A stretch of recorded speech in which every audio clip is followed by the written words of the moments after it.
प्रभु तेरी वाणी जीवन की रोटी,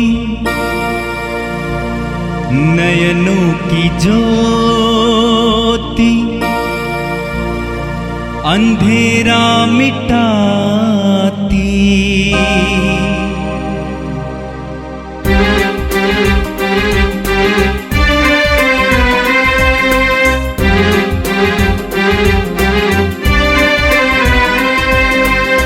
प्रभु तेरी वाणी जीवन की रोटी, नयनों की ज्योति, अंधेरा मिटाती।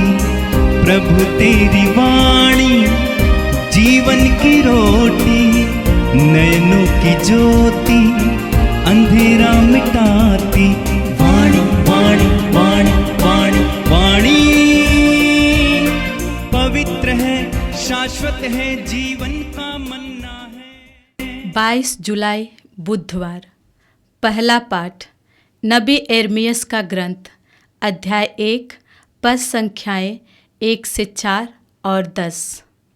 ये नबी एर्मियस के शब्द हैं जो बेन्यामीन प्रांत के अनातोत में निवास करने वाले याजक हिल्किया का पुत्र है। प्रभु की वाणी मुझे यह कहते हुए सुनाई दी, माता के गर्भ में तुमको रचने से पहले ही मैंने तुमको जान लिया है। तुम्हारे जन्म से पहले ही मैंने तुमको पवित्र किया। मैंने तुमको राष्ट्रों का नबी नियुक्त किया। मैंने कहा, आह प्रभु ईश्वर, मुझे बोलने नहीं आता, मैं तो बच्चा हूँ। परंतु प्रभु ने उत्तर दिया, यह न कहो मैं तो बच्चा हूँ। मैं जिन लोगों के पास तुम्हें भेजूँगा तुम उनके पास जाओगे और जो कुछ तुम्हें बताऊँगा तुम वही कहोगे। उन लोगों से मत डरो, मैं तुम्हारे साथ हूँ, मैं तुम्हारी रक्षा करूँगा। यह प्रभु का कहना है। तब प्रभु ने हाथ बढ़ाकर मेरा मुख स्पर्श किया और मुझसे कहा, मैं तुम्हारे मुख में अपने शब्द रख देता हूँ। देखो, उजाड़ने और गिराने, नष्ट करने और ढा देने, निर्माण करने और रोपने के लिए मैं आज तुम्हें राष्ट्रों तथा राज्यों पर अधिकार देता हूँ। यह प्रभु की वाणी है। ईश्वर को धन्यवाद। संत योहन के अनुसार पवित्र सुसमाचार, अध्याय 20, वाक्य 1 और 2 और 11 से 18 तक। मरियम मगदलेना सप्ताह के प्रथम दिन तड़के मुंह अंधेरे ही कब्र के पास पहुंची। उसने देखा कि कब्र पर से पत्थर हटा दिया गया है। उसने सीमोन पेतरुस तथा उस दूसरे शिष्य के पास, जिसे ईसा प्यार करते थे, दौड़ती हुई आकर कहा, वे प्रभु को कब्र में से उठा ले गए हैं और हमें पता नहीं कि उन्होंने उनको कहाँ रखा है। मरियम कब्र के पास बाहर रोती रही। उसने रोते रोते झुककर कब्र के भीतर दृष्टि डाली और जहां ईसा का शव रखा हुआ था वहां उजले वस्त्र पहने 2 स्वर्गदूतों को बैठा हुआ देखा, एक को सिरहाने और दूसरे को पैताने। दूतों ने उससे कहा, भद्रे, आप क्यों रोती हैं? उसने उत्तर दिया, वे मेरे प्रभु को उठा ले गए हैं और मैं नहीं जानती कि उन्होंने उनको कहाँ रखा है। वह ये कहकर मुड़ी और उसने ईसा को वहां खड़ा देखा, किंतु उन्हें पहचान नहीं सकी। ईसा ने उससे कहा, भद्रे, आप क्यों रोती हैं? किसे ढूंढती हैं? मरियम ने उन्हें माली समझकर कहा, महोदय, यदि आप उन्हें उठा ले गए तो मुझे बता दीजिए कि आपने उन्हें कहाँ रखा है और मैं उन्हें ले जाऊंगी। इस पर ईसा ने उससे कहा, मरियम। उसने मुड़कर इब्रानी में उनसे कहा, रब्बोनी, अर्थात गुरुवर। ईसा ने उससे कहा, चरणों से लिपटकर मुझे मत रोको। मैं अब तक पिता के पास ऊपर नहीं गया हूँ। मेरे भाइयों के पास जाकर उनसे यह कहो कि मैं अपने पिता और तुम्हारे पिता, अपने ईश्वर और तुम्हारे ईश्वर के पास ऊपर जा रहा हूँ। मरियम मगदलेना जाकर शिष्यों से कहा कि मैंने प्रभु को देखा है और उन्होंने मुझे यह संदेश दिया है। यह प्रभु का दिव्य सुसमाचार है। ख्रिस्त प्रभु की जय। मेरे प्रिय भाई और बहनों, आज हम एक महान संत का पर्व मनाते हैं और वो महान संत है संत मरियम मगदलेना। सुसमाचार में पापिनी नारी के बारे में, मरियम मगदलेना के बारे में और मार्था और लाजरुस की बहन मरियम के बारे में हमें पढ़ने को मिलता है। लोगों में काफ़ी भ्रम है। कभी कभी हम लोग सोचते हैं कि मार्था और लाजरुस की बहन का नाम मरियम है और मरियम मगदलेना भी वही मरियम है। कोई ज़रूरी नहीं है, शायद नहीं है।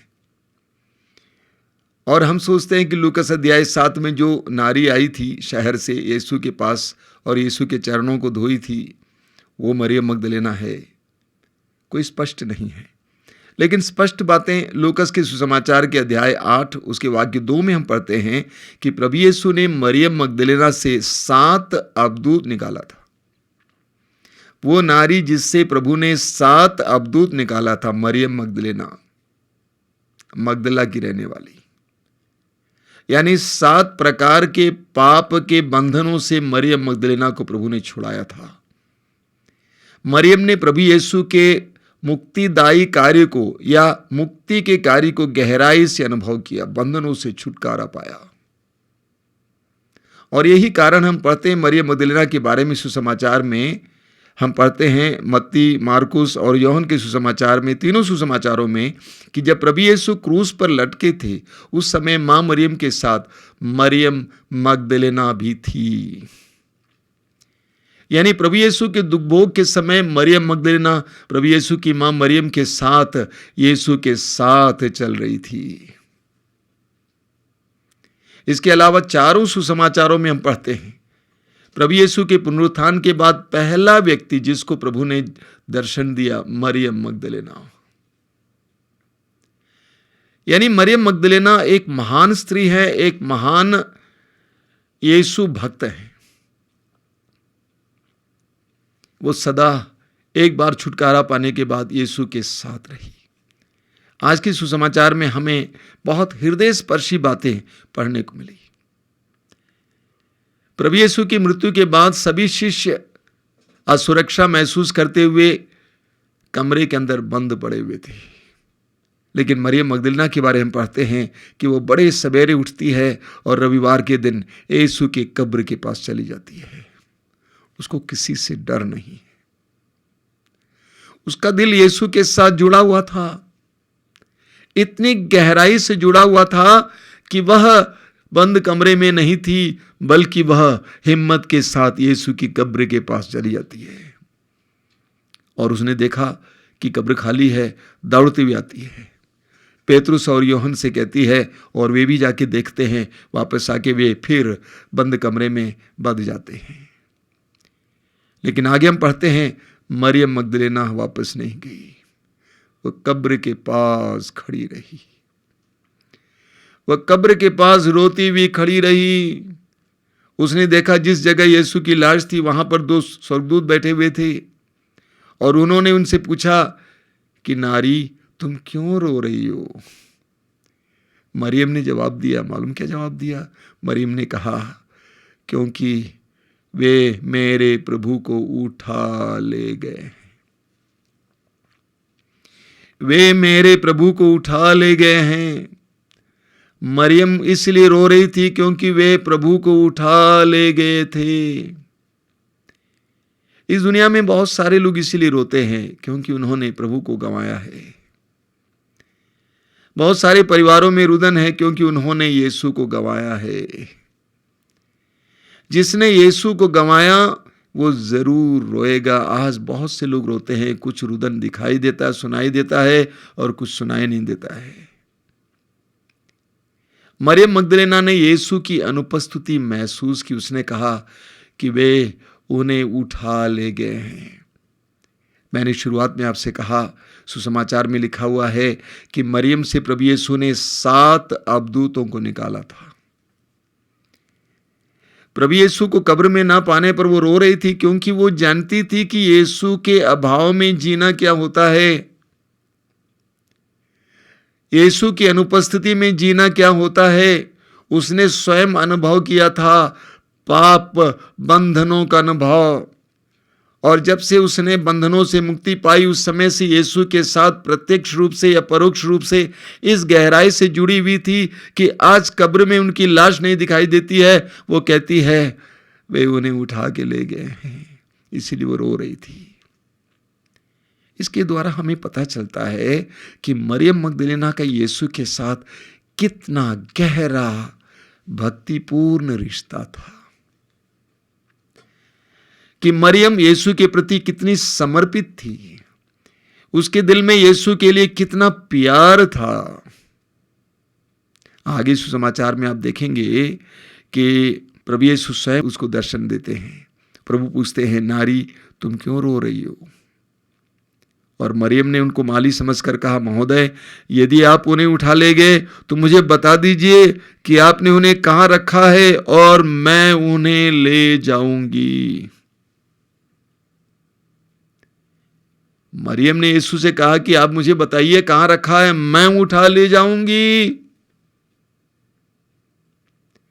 मरियम ने यीशु को गंवाया, यीशु को नहीं पाया, लेकिन वो यीशु को लेने के लिए दृढ़ निश्चित है, मैं यीशु को उठा लेऊंगी।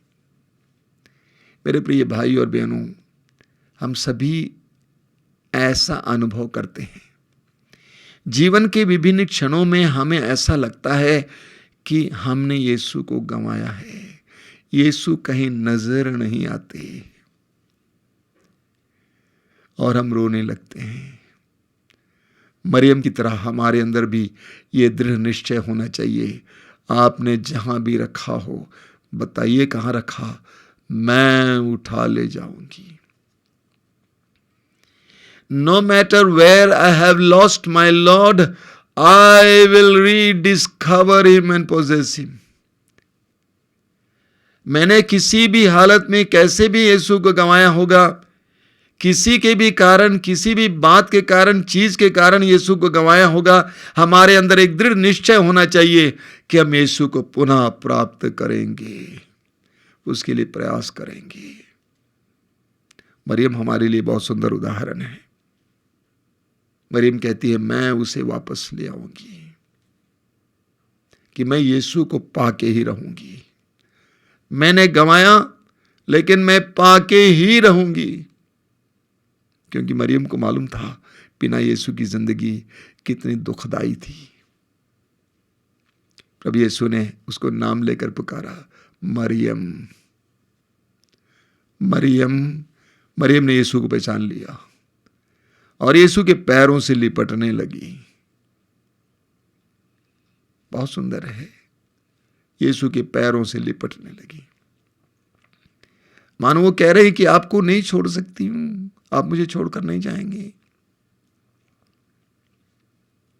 और उसने क्या जवाब दिया? रब्बोनी अर्थात गुरुवर, मास्टर, आप कैसे मुझे सिखाते हैं?